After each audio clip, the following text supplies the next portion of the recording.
The first time the four of them stood in the same room, it was nothing short of serendipity. The narrow bar on the corner of Hayworth Street only fit about 20 people comfortably. But that Thursday night, it felt as if the universe had conspired to squeeze four very different paths into one crowded, pulsating space. Ray had walked in first. Short cropped hair glowing under the neon sign that hummed over the entrance, they rolled their shoulders as if shedding a heavy weight before stepping through the door. Tonight was supposed to be about stepping out of their shell just for a moment. The past 2 years had felt like isolation enforced by circumstance, a bout of heartbreak and transition. Ray didn't believe they were looking for someone, or for anything really, but they couldn't help the faint curiosity simmering in their chest. Chloe arrived next, bursting through the door with the uncontainable kind of nervous energy that makes a person impossible to ignore. Her wavy chestnut hair cascaded over bare, freckled shoulders, and her lipstick wasn't just red, it was look-at-me red. Self-described as an unapologetic disaster, Chloe had made peace with the chaos she attracted wherever she went. A poet with performance anxiety, she carried her notebook in a bag, planning to meet a date she already had a bad feeling about. The date had canceled, of course, a vague excuse texted at the last minute. But instead of leaving, Chloe figured that she'd stay. Maybe a drink or three would take the edge off the disappointment. Across the room, Maya sat on the edge of an old leather booth, scrolling on her phone as if projecting an unusually detached veneer. If it hadn't been for her long, dark dreadlocks brushing across her bold, flowered blouse, a deliberate choice to feel bright even when she didn't, she might have disappeared into the quiet corners of the bar. She didn't come here often. She didn't even drink often. But her best friend had dared her to leave the safety of her apartment for once. And now Maya was here, internalizing every insecurity that echoed inside her chest like static. What was she even hoping to get out of sitting here alone? And then there was Elias, a soft but striking man with broad shoulders and a shy smile that made people double-take. Elias carried a book under his arm, the effect almost comical against the backdrop of the bar's energetic environment. His quiet demeanor came with a sincerity that earned instant trust.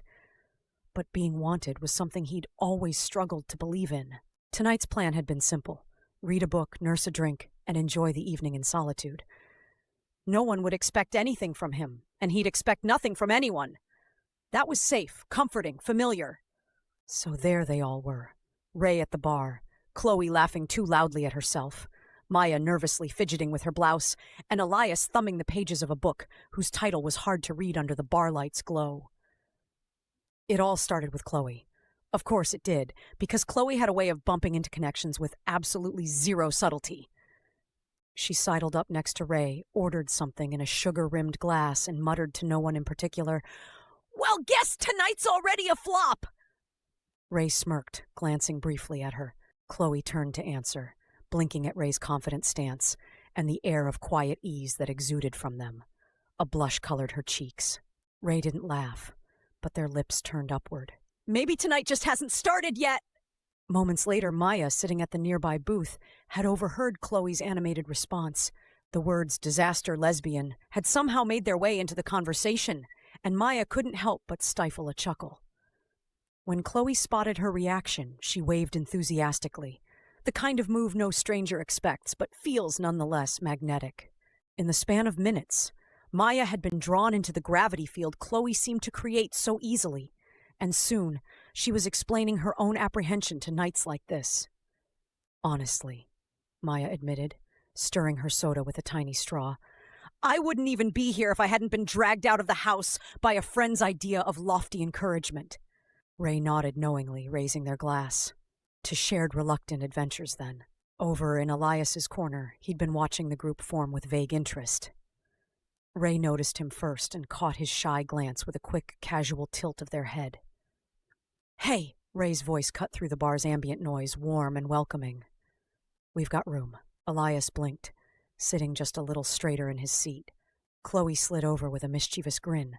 Another moment passed. Hesitation hung faintly in the air before dissolving completely. Elias stood, grabbing his drink almost defensively.